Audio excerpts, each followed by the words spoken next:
Coming up on Mountain News this morning, an old local high school building catches fire for the second time in recent years.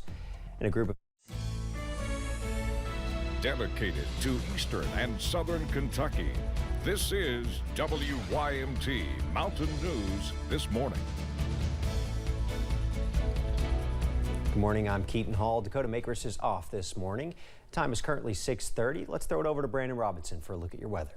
Well, good morning, Keaton. It is a very interesting day, to say the least. We had a very active day yesterday, and now things have calmed down somewhat overnight. We take a look at our camera network starting at UVA Wise, and things are pretty quiet over on the high knob cam this morning.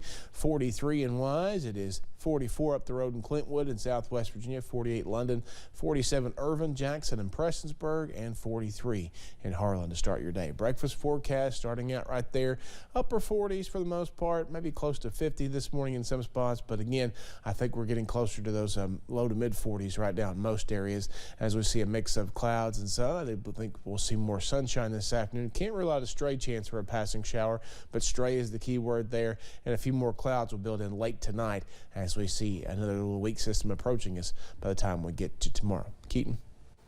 Thanks, Brandon. Almost 6 months to the day after a well-known Laurel County businessman was found shot to death, deputies say they have charged his girlfriend with murder. Deputies arrested Victoria Strelski Wednesday at Brian McCarty's home. She accused of shooting him multiple times. As Chad Hedrick explains, investigators say they worked tirelessly to get justice for McCarty's family. This was a whodunit. It's a murder investigation that rattled this rural community. This guy was real well known. Everybody knew him in the area.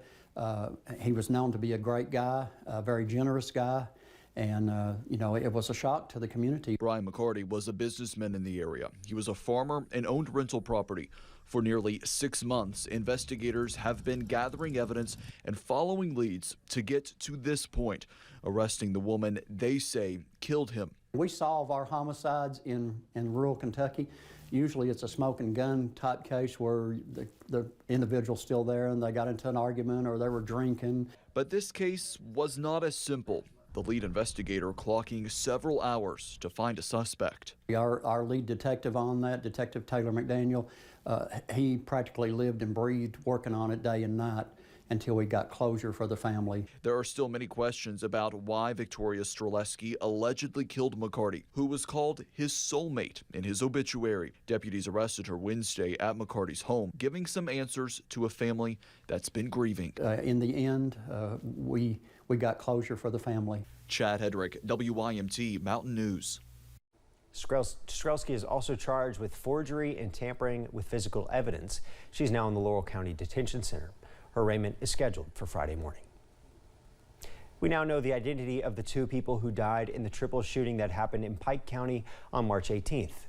Kentucky State Police say 20-year-old Jayon Divins and 21-year-old Lyndon Ellis, both from Ohio, were the ones that died. The shooting happened in the stopover community of Pike County. Third person was also shot and injured.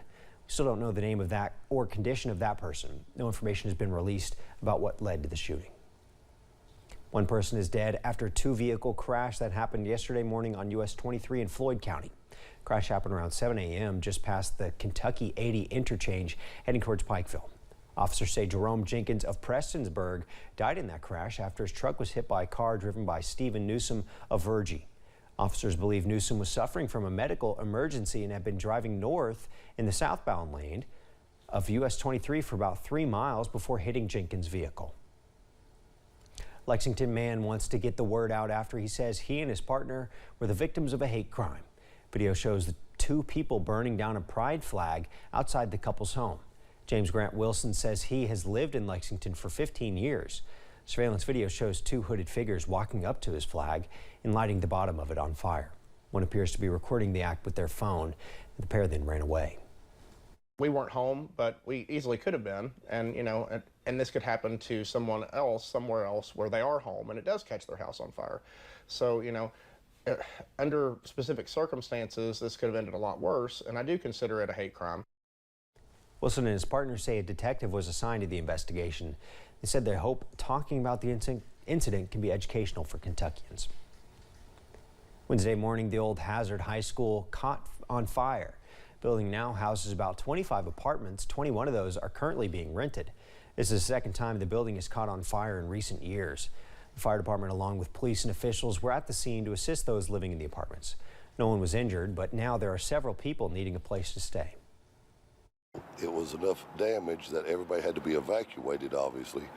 But then the state fire marshal and the hazard fire department decided that the building was unsafe to go back in. So all day long we've been dealing with, maybe 25 to 35 people that's displaced without a place to live. Several organizations stepped in to assist in transporting the tenants to new temporary shelter. Tick season is quickly approaching, and that means we need to be extra careful as outside diseases can easily spread by ticks attaching to your body. While Lyme disease is one of the most common and well-known diseases spread by ticks, researchers are finding that Heartland virus is circulating more within ticks across the Midwest and South. Heartland virus, as the name implies, is a virus, so there's not a lot that we can do to prevent it or to try and control it once in your body. While there have only been a couple cases so far in Kentucky, it is something researchers will be watching for. If you ever have a tick attached to you, you are advised to find some fine point tweezers and get as close to the head of the tick as you can to pull it off. A group of students in Johnson County is using their STLP project to tackle a prevalent issue in the region. WYMT's Jordan Mullins has more from Central Elementary's STLP Team Stop program and why they decided to discuss this difficult topic.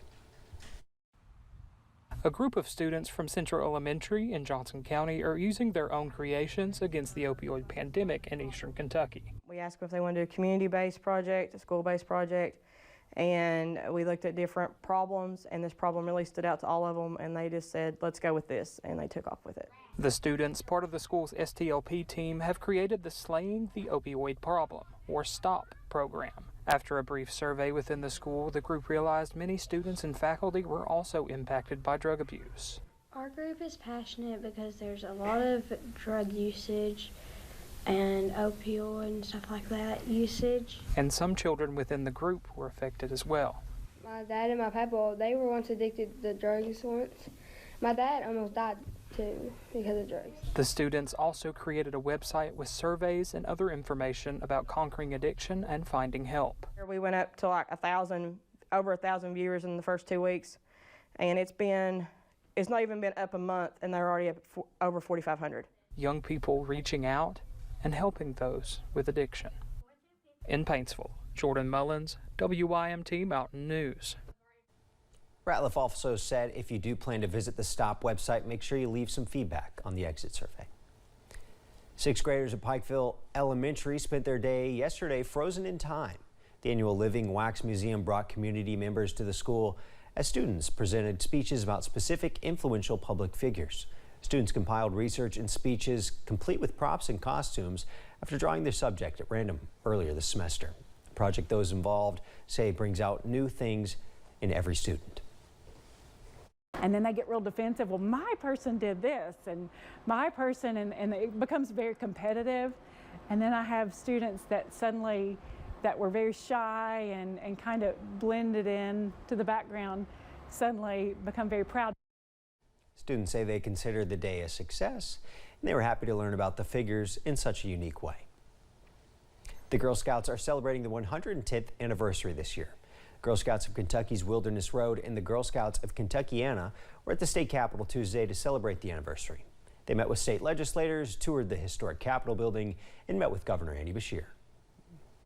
As you continue your success in scouting, I hope today helps you remember how special Team Kentucky is, because all of Team Kentucky is rooting for you. Together, we're going to go places. I'm going to tell you, I'm more excited about where Kentucky is going than ever before in my lifetime. The governor also declared March 22nd as Kentucky Girl Scout Day.